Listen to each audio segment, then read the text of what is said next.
தமிழ் நெஞ்சங்களுக்கு அன்பு கலந்த வணக்கங்கள். தந்தி டிவியின் இந்த வார உலகம் நிகழ்ச்சிக்கு உங்களை அன்புடன் வரவேற்கிறோம். இன்றைய முதல் உலக செய்தி என்ன தெரியுமா?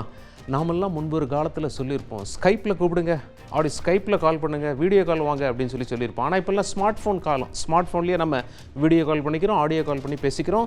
ஸ்கைப் ஆரம்பித்து 23 ஆண்டு காலங்கள் ஆகின்றன. தற்பொழுது மூடு விழாவை அறிவித்துள்ளது மைக்ரோசாஃப்ட் நிறுவனம். மைக்ரோசாஃப்ட் என்ன சொல்கிறாங்க, நாங்கள் டீம்ஸ் அப்படின்னு சொல்லி ஏற்கனவே வேறு ஒன்று உருவாக்கி அதை வேலை செய்கிறோம். ஸ்மார்ட் ஃபோன் வந்ததுலேருந்து ஸ்கைப்புக்கு மவுஸு குறைஞ்சிக்கிட்டே வருது, எதுக்கு அதில் போய் அதிகமாக நாங்கள் மெயின்டெனன்ஸ் பண்ணணும் அப்படின்னு சொல்லி அதை மூடலாம் அப்படின்னு சொல்லி நாங்கள் முடிவு பண்ணிட்டோம். திங்கட்கிழமை, அதாவது மே மாதம் 5ஆம் தேதி இதற்கு மூடு விழா நடத்தப்படும் அப்படின்னு சொல்கிறாங்க. இன்னும் சில ஃபேமஸ் ஆப்ஸ் எல்லாம் இருக்குது, ஜூம், ஸ்லாக், இதெல்லாம் பயன்படுத்தி வராங்க. இதெல்லாம் பயன்படுத்தி video, audio call, office meetings இதெல்லாம் பேசுகிறாங்க.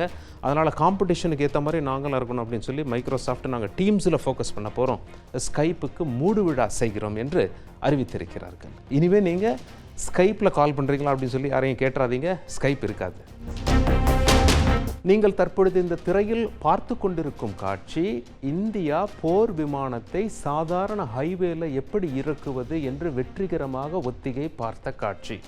பாகிஸ்தானும் இன்னொரு பக்கத்தில் ஏவுகணைகள்லாம் விட்டு ஒத்திகை பார்த்து கொண்டிருக்கிறார்கள். இதற்கு காரணம் என்ன அப்படின்னா, இந்தியாவில் காஷ்மீரில் பெஹல்காம் என்ற பகுதியில் அப்பாவி பொதுமக்கள் 26 பேரை, அப்பாவி சுற்றுலா பயணிகளை தீவிரவாதிகள் ஈவு இரக்கம் என்று சுட்டு கொலை செய்தார்கள். இதற்கு பாகிஸ்தான் தான் காரணம் என்று இந்தியா போருக்கு தயாரான நடவடிக்கையில் ஈடுபட்டு கொண்டிருக்கும் நேரம் இது. பாகிஸ்தான் ஒரு பக்கம் அவங்க நடவடிக்கை எடுத்து வர்றாங்க. இதெல்லாம் இப்படி இருக்கையில் இந்தியா பாகிஸ்தான் எல்லையை லைன் ஆஃப் கண்ட்ரோல், LOC என்று அழைப்போம். அந்த லைன் ஆஃப் கண்ட்ரோலுக்கு இருபுறமும் இருக்கின்ற கிராம மக்கள் தான் அச்சத்தின் உச்சபட்சத்தில் இருக்கிறார்கள். அவங்கெல்லாம் என்ன சிந்திக்கிறாங்க, ஸ்கூல்ஸ் எல்லாம் இதுக்கப்புறம் இருக்குமா, அல்லது குண்டு மழை பொழிந்தால் எல்லாம் போயிடுமா, நாம் காய்கறிகளை எத்தனை நாளைக்கு வாங்கி வைக்கணும் இப்படின்னு சொல்லி திட்டமிட ஆரம்பிச்சிட்டாங்க.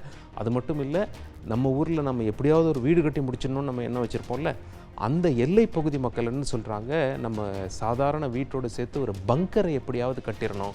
பங்கர் அப்படின்னா பூமிக்குள்ளே, மண்ணுக்குள்ளே அது ஒரு சின்ன அமைப்பு மாதிரி, ஒரு ட்ரம் மாதிரி செஞ்சு குண்டு மழை பொழிந்தால் அதுக்குள்ளே போய் பதுங்கிட்டா உயிர் தப்பித்து கொள்ளலாம் என்ற அளவில் அந்த பங்கர்கள் அமைக்கப்பட்டிருக்கும். அதை கட்டும் வேளையில் மும்முரம் காட்டி வருகிறார்கள். அச்சத்தின் உச்சத்தில் இருப்பதாக தெரிவிக்கின்றனர். நாம் சுற்றுலா தலங்களுக்கு போனால் 2 விஷயங்களை முக்கியமாக பார்ப்போம். இந்த சுற்றுலா தலத்தை பற்றி தெளிவாக சொல்லக்கூடிய நபர் இங்கே இருப்பாரா, டூரிஸ்ட் கைடு யாராவது இருப்பாரா, இரண்டாவது நம்மளை குடும்பத்தோட ஃபோட்டோ எடுக்க யாராவது கேட்டு பார்ப்போமா அப்படின்னு சொல்லி ஒரு எண்ணம் தோன்றும். தொழில்நுட்பத்தின் உச்சத்தில் சென்று கொண்டிருக்கும் சீனா என்ன பண்ணியிருக்காங்க, மனித ரோபோக்களை இந்த வேலைக்கு நியமித்திருக்கிறார்கள். அதாவது மனித ரோபோக்களை டூரிஸ்ட் கைடுகளாக நியமித்திருக்கிறார்கள். ஒரு டூரிஸ்ட் கைடு செய்யும் வேலையை இந்த மனித ரோபோக்கள் அங்கே செய்து வருகிறது. அது மட்டும் இல்லை, கை குலுக்குகிறது, கட்டி அணைக்கிறது, டான்ஸ் ஆடுகிறது. அது மட்டும் இல்லை, மனிதர்கள் கேட்கும் கேள்விக்கு பதில் செய்து ஒரு டூரிஸ்ட் கைடுகளை போல செயல்படுகிறது.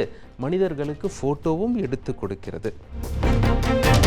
உக்ரைன் ரஷ்யா போர் 3 ஆண்டுகளுக்கு மேலாக நடைபெற்று வருகிறது. உக்ரைனால் ரஷ்யா கிட்ட எப்படி தாக்குப்பிடிக்க முடிகிறது அப்படின்னு சொல்லி பார்த்தீங்கன்னா, அமெரிக்கா தான் உக்ரைனுக்கு உதவி செய்து வருகிறார்கள். இப்போ ட்ரம்ப் அதிபராக வந்த பிறகு என்ன செய்கிறார், இத்தனை ஆண்டு காலம் உதவி செஞ்சோமே, நீங்கள் என்ன தந்தீங்க, கனிம வளம் நிறைய இருக்குது உங்கள் பூமியில், எங்களுக்கு கொடுத்துருங்க. அது மட்டும் இல்லை, இப்போ போர் நின்று போச்சுன்னா மறுசீரமைப்பு செய்யணும், போரால் அழிஞ்சு போனதெல்லாம் நாங்கள் மீட்டெடுக்கணும், அதனால் நீங்கள் இந்த ஒப்பந்தத்தில் கையெழுத்து போட்டாகணும் அப்படின்னு சொல்லி சொன்னாங்க.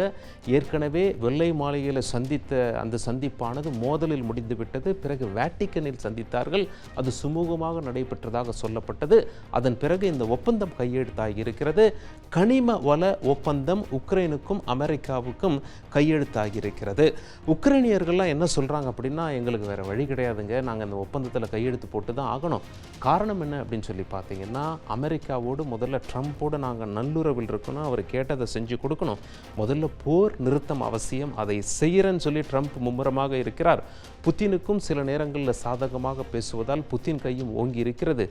ட்ரம்ப் அவர்கள் கேட்பதை நாங்கள் செய்து கொடுத்து விட்டால் அமைதி திரும்பும் என்ற நம்பிக்கையில் நாங்கள் இதை செய்துதான் ஆக வேண்டும் என்று உக்ரைனியர்கள் ஊடகத்தினர்களுக்கு பேட்டி கொடுத்துள்ளனர். அமெரிக்காவில் சிகாகோவுக்கு பக்கத்தில் 6 வயது சிறுவன் தன்னுடைய பெற்றோர்களோடு வசித்து வந்தான். அந்த சிறுவனை ஒரு முதியவர் 26 முறை கொடூரமாக கத்தியால் குத்தி கொலை செய்திருக்கிறார். அந்த சிறுவன் என்ன பாவம் செய்தான் என்றால், அவன் ஒரு அப்பாவி சிறுவன். அந்த கொலை குற்றத்தை செய்தவருக்கு 53 ஆண்டுகள் ஜெயில் தண்டனை கொடுத்திருக்கிறது அமெரிக்க நீதிமன்றம். அந்த குற்றத்தை செய்தவர் இவர்தான். இவருக்கு 73 வயதாகிறது. ஏன் அந்த குற்றத்தை செஞ்சீங்க அப்படின்னு சொல்லி கேட்கும்போது அவர் என்ன சொல்லியிருக்காரு, அதாவது பாலஸ்தீனத்திற்கும் இஸ்ரேலுக்கும் போர் தொடங்கி இருக்கிறது. இஸ்ரேல் காசா மீது தாக்குதல் நடத்த ஆரம்பித்த சமயத்தில் இவர் தான் ஹவுஸ் ஓனர். அந்த சிறுவனுடைய பெற்றோர்களும் அந்த வீட்டில் வாடகைக்கு தங்கியிருக்காங்க. இந்த ஹவுஸ் ஓனர் என்ன பண்ணியிருக்காரு, அந்த போர் ஆரம்பிச்சிச்சு, பாலஸ்தீனத்தை சேர்ந்த நீங்கள் இங்கே இருக்கக்கூடாது அப்படின்னு சொல்லி ஏற்கனவே விரட்ட முயற்சி செய்திருக்கிறார். மறுபடியும் கத்தியோடு வந்து முதலில் அந்த தாயை 12 முறை குத்தி இருக்கிறார். அவங்க பாத்ரூமில் ஓடி போய் 911க்கு ஃபோன் போட்டிருக்காங்க. 911க்கு ஃபோன் போட்டு அமெரிக்க போலீஸ்க்கு தகவல் சொல்லிட்டு இருக்கும்போது இந்த சிறுவனை 26 முறை குத்தி கொலை செய்து விட்டார். இதன் காரணமாகவே அவருக்கு அமெரிக்க நீதிமன்றம் ஒரு மத வெறுப்பால் இந்த செயலை நீங்கள் செஞ்சுருக்கீங்க, 53 வருஷம் ஜெயிலில் இருங்க அப்படின்னு சொல்லி தீர்ப்பு கொடுத்துட்டாங்க. கத்தோலிக்க கிறிஸ்தவர்களின் தலைவர் திரு போப் பிரான்சிஸ் அவர்கள் தன்னுடைய 88வது வயதில் காலமானார். அவருடைய இறுதி சடங்கில் பல உலகத் தலைவர்கள் பங்கேற்றார்கள். அமெரிக்க அதிபர் ட்ரம்ப்பும் ஒருவர். பிறகு செய்தியாளர்கள்லாம் அவர்கிட்ட கேட்டாங்க, என்ன கேட்கப்பட்டது, அடுத்த போப்பாக யார் வர வேண்டும் என நீங்கள் ஆசைப்படுகிறீர்கள்? அவர் என்ன சொன்னார், நான் தான் வர வேண்டும் என்று ஆசைப்படுகிறேன்னு சொன்னவுடனே எல்லாம் அதிர்ச்சி ஆகிட்டாங்க. சரி, சும்மா தமாஷா தான் சொல்கிறார் அப்படின்னு சொல்லி பார்த்தா திடீரென தன்னுடைய இன்ஸ்டாகிராம் அக்கௌண்ட்டில் ஆர்டிஃபிஷியல் இன்டெலிஜென்ஸ் AI தொழில்நுட்பத்தில் செய்யப்பட்ட புகைப்படம், அதாவது தான் போப்பாக இருந்தால் எப்படி இருப்பாரோ அந்த புகைப்படத்தை வெளியிட்டு அனைவரையும் அதிர்ச்சிக்குள்ளாகிவிட்டார். சில பேர் இதை நகைச்சுவையாக எடுத்துக்கொண்டாலும் பலர் இதற்கு கண்டனம் தெரிவித்து வருகிறார். ஆசியா, வட அமெரிக்கா, தென் அமெரிக்கா மற்றும் ஆஸ்திரேலிய செய்திகளை பார்த்து விடுவோம்.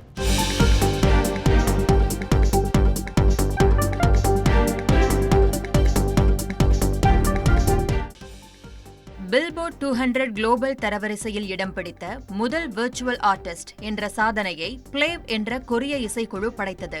2D அவதார்ஸை வைத்து ஏஜுன், நோவா, பாம்பி, யுன்ஹோ, ஹாமன் என 5 கதாபாத்திரங்கள் உருவாக்கப்பட்டு அவை இணையத்தை கலக்கி வருகின்றன. இந்த பேண்டுடைய பாடல்கள் யூடியூபில் 47 கோடி பார்வைகளை கடந்து சாதனை படைத்தது. கடந்த திங்களன்று சீனாவில் நடந்த 15வது பெய்ஜிங் சர்வதேச திரைப்பட விழாவில் ஏராளமான புதிய தொழில்நுட்பங்கள் முக்கிய இடத்தை பிடித்தன. சீன சினிமா துறையின் 120வது ஆண்டு நிறைவும் உலக சினிமாவின் 130வது ஆண்டு நிறைவும் கொண்டாடப்பட்டது. உலகத்திலேயே முதன்முதலாக AI மூலமாக உருவாக்கப்பட்ட சீரிஸான நியூ வேர்ல்ட் இஸ் லோடிங் எல்லாருடைய கவனத்தையும் ஈர்த்தது. 30க்கும் மேற்பட்ட நாடுகளில் இருந்து 6300க்கும் மேற்பட்ட படைப்புகள் சமர்ப்பிக்கப்பட்டன.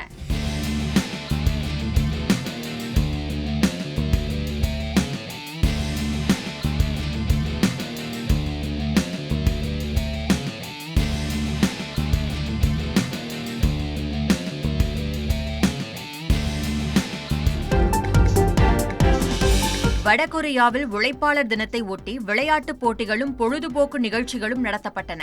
தொழிலாளர்களுக்கு கைப்பந்து உள்ளிட்ட பல்வேறு போட்டிகள் நடத்தப்பட்டன. இதில் ஏராளமானோர் ஆர்வமுடன் கலந்து கொண்டு மகிழ்ந்தனர்.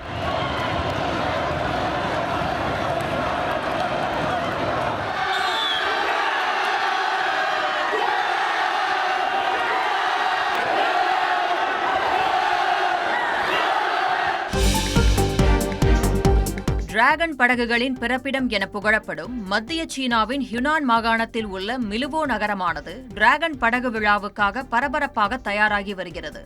மே மாத இறுதியில் டிராகன் படகு விழா நடைபெற உள்ள நிலையில் 24 மணி நேரமும் மின்னல் வேகத்தில் டிராகன் படகுகள் தயாராகி வருகின்றன. எல்லாவற்றிற்கும் இயந்திரங்கள் வந்துவிட்ட இந்த காலகட்டத்தில் சீன கலைஞர்கள் கைகளாலேயே டிராகன் படகுகளை செய்வது அனைவரையும் ஈர்த்துள்ளது. இஸ்ரேலின் டெல் அவிவ் விமான நிலையம் மீது ஏமனின் ஹவுதி அமைப்பு பாலிஸ்டிக் ஏவுகணை தாக்குதல் நடத்தியது பரபரப்பை ஏற்படுத்தியுள்ளது. இஸ்ரேலின் ஏவுகணை எதிர்ப்பு பாதுகாப்பு அமைப்பையும் மீறி பென் குரியன் சர்வதேச விமான நிலையத்தில் ஏவுகணை தாக்கியுள்ளது. அப்போது விமான நிலையத்திலும் அருகில் சாலையிலும் சென்ற பொதுமக்கள் ஏவுகணை தாக்குதலை பார்த்து அலறியடித்து ஓட்டம் பிடித்தனர்.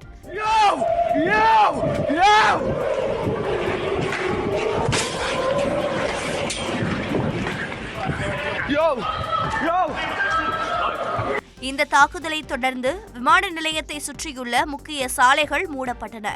தாக்குதல் நடந்த சிறிது நேரத்தில் டெல்லியில் இருந்து இஸ்ரேல் சென்ற ஏர் இந்தியா விமானம் தரையிறங்குவதாக இருந்தது. இந்த தாக்குதலை தொடர்ந்து ஏர் இந்தியா விமானம் திருப்பி விடப்பட்டுள்ளதாக தகவல் வெளியாகி உள்ளது. இஸ்ரேலின் ராணுவ கட்டமைப்பை குறிவைத்து ஒரே வாரத்தில் 4வது முறையாக ஹவுதி அமைப்பு பாலிஸ்டிக் ஏவுகணை தாக்குதல் நடத்தியுள்ளது குறிப்பிடத்தக்கது.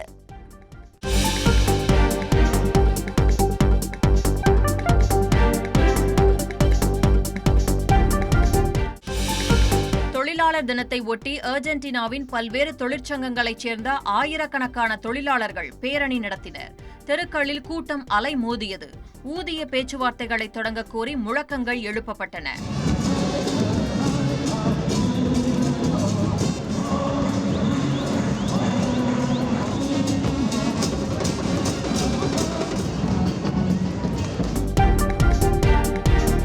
பொலிவியாவில் கடந்த புதனன்று விமானம் ஒன்று மாயமானது. மாயமான விமானத்தில் இருந்த 5 பேரும் 48 மணி நேரம் கழித்து பத்திரமாக மீட்கப்பட்டனர். மீட்பு பணியாளர்கள் விமானத்தை மத்திய பொலிவியாவின் பெனி என்ற பகுதியில் கண்டுபிடித்து ஒரு குழந்தை உள்பட உயிர் பிழைத்த 5 ஹெலிகாப்டரில் பத்திரமாக மீட்டனர். விமானமானது இயந்திர கோளாறு காரணமாக இட்டானோமாஸ் நதிக்கு அருகில் அவசரமாக தரையிறக்கப்பட்டதாகவும் மீனவர்கள் அந்த விமானத்தை கண்டுபிடிக்கும் வரை அவர்கள் உணவு தண்ணீர் கூட இன்றி சிரமப்பட்டதாகவும் தெரிவிக்கப்பட்டது.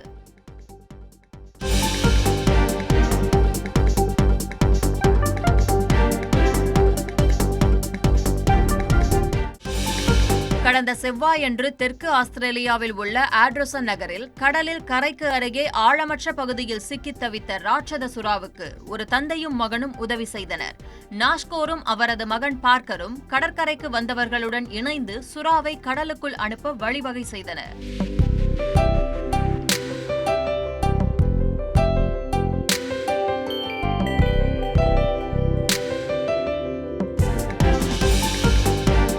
கடந்த வெள்ளியன்று ஆஸ்திரேலியாவின் மிகவும் பரபரப்பான நெடுஞ்சாலைகளில் ஒன்றான நியூ சவுத் வேல்ஸ் மாகாண நெடுஞ்சாலையில் லாரி ஒன்றில் இருந்து 750 கிலோகிராம் அளவுள்ள மெட்டல் கழிவுகள் சாலையில் கொட்டிய நிலையில் நூற்றுக்கணக்கான வாகனங்களின் டயர்கள் பஞ்சராகி சாலையில் வரிசை கட்டி நின்றன. போக்குவரத்து கடுமையாக பாதிக்கப்பட்டது. நியூசிலாந்தின் தலைநகரான வெலிங்டனில் கடந்த வியாழனன்று பலத்த புயல் வீசியது. ராட்சத அலைகள் மேலெழும்பி கடல் நீரானது கடலோர சாலைகளை ஆக்கிரமித்தது. மரங்கள் பல வேரோடு சாய்ந்தன. கனமழையால் முக்கிய சாலைகள் ஸ்தம்பித்து போயின. விமான போக்குவரத்தும் பாதிக்கப்பட்டது. 2019ஆம் ஆண்டுக்கு பிறகு வெலிங்டனில் சிவப்பு எச்சரிக்கை விடுக்கப்பட்டது. இதுவே முதல் முறை. ஆஸ்திரேலியாவில் நடைபெற்ற நாடாளுமன்ற தேர்தலில் ஆளும் தொழிலாளர் கட்சி மீண்டும் வெற்றி பெற்றது. பிரதமராக தொடர்வது மக்கள் தனக்கு கொடுத்த மிகப்பெரிய மரியாதை என்று பிரதமர் அந்தோனி அல்பனீஸ் நெகிழ்ச்சி தெரிவித்தார். இஸ்ரேல் ஹமாஸ் போரில் இதுவரைக்கும் இஸ்ரேலை சேர்ந்தவங்க சுமார் 1200 பேர் பலியாகி இருக்கிறார்கள். காசாவை சேர்ந்தவர்கள் சுமார் 52,500 பேர் பலியாகி இருக்கிறார்கள். இது ஒரு பக்கம் இருக்கையில் இஸ்ரேல் போரில் கவனம் செலுத்தி கொண்டிருக்கையில் திடீரென உள்நாட்டில் ஒரு மிகப்பெரிய சவால் இஸ்ரேலுக்கு காத்து கொண்டிருந்தது. அதுதான் இந்த காட்டுத்தீ சம்பவம். ஜெருசலம் நகர் அருகே இந்த காட்டுத்தீ மலவெளம பரவி எரிந்து கொண்டு இருந்தது. என்ன காரணமாக அப்படின்னு சொல்லி கேட்டிங்கன்னா கடுமையான வெப்பம், அது மட்டும் இல்லை வீசக்கூடிய காற்று. இது காட்டுத்தீ பற்றி அந்த மரங்கள்லாம் உராய்வின் காரணமாக காட்டுத்தீ பயங்கரமாக பற்றி கொண்டது என்று சொல்லப்பட்டாலும் இஸ்ரேல் என்ன சொல்கிறாங்க, எங்களுக்கு சில பேர் மேலே சந்தேகம் இருக்குது, அதில் சுமார் 20 பேரை நாங்கள் கைது செஞ்சு விசாரிக்கிறோம் அப்படின்னு சொல்கிறாங்க. ஹெலிகாப்டர் மூலமாக அந்த காட்டுத்தீயை அழிப்பதற்காக இஸ்ரேல் மும்முரமாக அங்கே செயல்பட்டு கொண்டிருந்தார்கள். அது மட்டும் இல்லை, எங்களால் இது முடியல, அண்டை நாடுகளும் எங்களுக்கு உதவி செய்யுங்கன்னு சொன்னாங்க. அண்டை நாடுகளும் ஐரோப்பிய நாடுகளும் குட்டி விமானங்களை அனுப்பி வைத்து உதவி செய்தார்கள். அங்கே ஜெருசலத்திற்கும் டெல் அவீவ் அப்படிங்கிற அந்த ஹைவேவே மூடப்பட்டிருந்தது. அது மட்டும் இல்லாமல் மக்கள் பலர் பாதிக்கப்பட்டு மருத்துவமனையில் சிகிச்சை எடுத்து வந்தார்கள். தீயணைப்புத்துறை வீரர்களும் பாதிக்கப்பட்டிருந்தார்கள். ஆனால் இஸ்ரேல் தற்பொழுது என்ன சொல்கிறாங்க, நிலைமையை நாங்கள் கட்டுக்குள் கொண்டு வந்து விட்டோம், இனி பெரிய ஆபத்து இருக்காது, பல ஆயிரக்கணக்கில் 1000 ஏக்கர்களில் அந்த காடுகள் அழிந்து நாசமாகிவிட்டன என்று சொல்லியிருக்கிறார். உலகத்திலேயே மிக வயதான நபர் யார் தெரியுமா? 116 வயதாகும் இந்த பிரேசில் நாட்டை சேர்ந்த பாட்டி அவர்கள்தான் உலகத்திலேயே வயதானவராக பார்க்கப்பட்டார். அதாவது ஃபுட்பால் அவங்களுக்கு ரொம்ப பிடிக்குமா. அவங்க ஃபுட்பால் ஸ்டேடியத்துக்கு 116வது வயசில் நேரில் வந்து மேட்ச் பார்த்தாங்க. இளைஞர்கள்லாம் ஆடி போயிட்டாங்களாம். இந்த வயசில் இப்படி ஒரு எனர்ஜியா அப்படின்னு சொல்லிட்டு ரொம்ப ஆச்சரியமாக நிறைய பேர் இவங்களை ரோல் மாடலாக எடுத்துக்கிட்டு இருக்காங்க. ஆனால் இந்த வாரம் பாட்டி அவர்கள் காலமாகிவிட்டார்கள். எனவே இப்போ உலகத்திலேயே வயதான நபர் இங்கிலாந்தை நாட்டை சேர்ந்த 115 வயது தாத்தா. மே 1ஆம் தேதி உழைப்பாளர் தினம். மெக்சிகோ நாட்டில் சற்றே வித்தியாசமாக இதை கொண்டாடினார்கள். அந்த ஊரில் இன்னும் நிறைய கழுதைகள் இருக்கின்றன. அந்த மக்கள் என்ன சொல்கிறாங்க, நம்மளை காட்டிலும் கழுதைகள் தான் உண்மையான உழைப்பாளி, எவ்வளவு வெயிட்டு சுமக்குது, அதனால் அதை கௌரவிக்க வேண்டும் என்பதை நாங்கள் பாரம்பரியமாக செய்து வருகிறோம். அந்த வகையில் ஃபேன்சி ட்ரெஸ் எல்லாம் போட்டு கழுதை மீது அமர்ந்து போலோ விளையாட்டு விளையாடினார்கள். எப்படி குதிரையின் மீது அமர்ந்து போலோ விளையாட்டு விளையாடுவார்கள், அந்த ஊரில் கழுதையின் மீது அமர்ந்து விளையாடினார்கள். இது அனைவரின் கவனத்தையும் ஈர்ப்பதாக அமைந்திருக்கிறது. உலகின் மிக உயரமான நாய், உலகின் மிகவும் உயரம் குறைந்த நாயை சந்தித்த தருணங்களை பார்ப்போம். உலகிலேயே மிக உயரமான நாய் என்ற கின்னஸ் சாதனை படைத்த அமெரிக்காவின் இடாஹோவைச் சேர்ந்த ரெஜி எனும் நாயும், மிக குள்ளமான நாய் என்ற சாதனை படைத்த புளோரிடாவைச் சேர்ந்த பேர்ல் என்ற நாயும் கடந்த புதனன்று சந்தித்த ரசிக்க வைக்கும் காட்சிகள் வெளியாகின. 3 அடி 3 அங்குலம் உயரம் கொண்ட ரெஜியும் வெறும் 9.14 சென்டிமீட்டர் உயரமுள்ள பேர்லும் பக்கம் பக்கம் நின்றது ரசிக்க வைத்தது.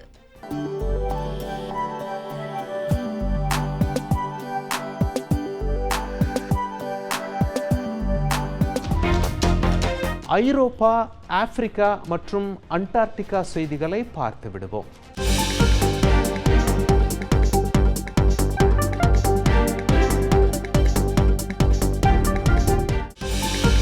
தென்மேற்கு ஜெர்மனியின் கிளீப்ரான் கிராமத்தைச் சேர்ந்த 85 வயது மூதாட்டி ரோலர் கோஸ்டரில் சென்றதால் தன் முதுகு வலி பறந்து போனதாக கூறி ஆச்சரியத்தை ஏற்படுத்தினார்.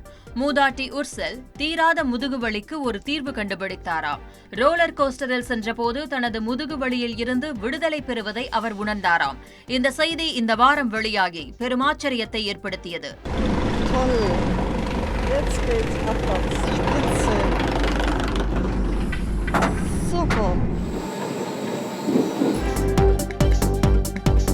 ரஷ்ய தலைநகர் மாஸ்கோவில் கேபிபார் என்ற ஹோட்டல் வாடிக்கையாளர்களை மகிழ்விக்கும் வகையில் அழகான கேபிபாரா விலங்குகளை வளர்க்கின்றது.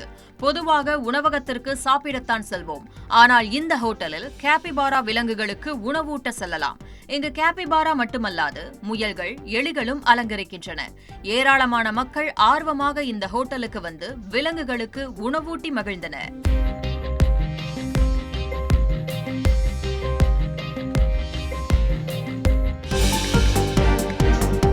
நடிகர் ஜாக்கி சானுக்கு கடந்த செவ்வாயன்று உலக புகழ்பெற்ற சுவிட்சர்லாந்தின் லொகார்னோ பிலிம் ஃபெஸ்டிவலில் வாழ்நாள் சாதனையாளர் விருது அறிவிக்கப்பட்டது.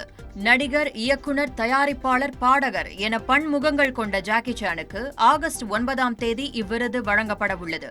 இந்த உயரிய விருது ஜாக்கி சானுக்கு கிடைத்த மற்றொரு மகுடம். பிரெஞ்சு பேரரசர் மாவீரன் நெப்போலியனின் வாழ் விரைவிலேயே பிரான்சின் பாரிஸில் ஏலத்துக்கு வரவுள்ளதாக அறிவிக்கப்பட்டுள்ளது. நெப்போலியன் தனது ஆட்சிக்காலம் முழுவதுமே இந்த அழகான கம்பீரமான வாளைத்தான் வைத்திருந்தாராம். வரும் மே 22ஆம் தேதி பாரிஸில் இந்த வாளானது முதலாக ஏலத்துக்கு வரவுள்ளது. தங்க முலாம் பூசப்பட்டு வெள்ளி, சுறா தோலால் ஆன உரையால் தயாரிக்கப்பட்ட இந்த வாள் 9 கோடிக்கும் அதிகமாக ஏலம் போகும் என எதிர்பார்க்கப்படுகிறது.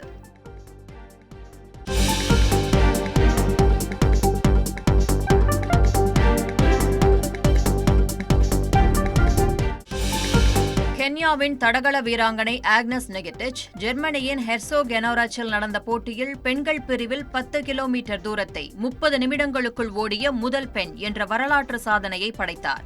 24 வயதான நெகட்டிச் 29 நிமிடங்கள் 27 வினாடிகளில் இலக்கை அடைந்து 2021இல் இதே ஜெர்மன் நகரில் ஆக்னஸ் ஜெபர் டிரோப் 30 நிமிடங்கள் 1 நொடியில் செய்த சாதனையை முறியடித்தார்.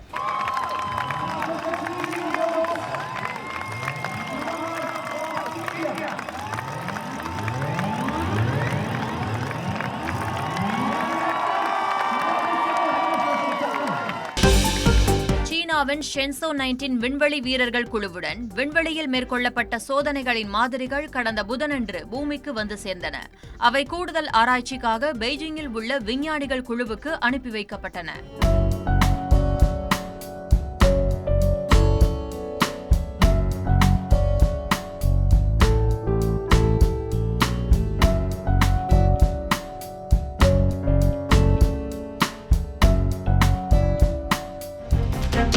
தந்தி டிவியின் இந்த வார உலகம் நிகழ்ச்சி இத்துடன் நிறைவடைகிறது.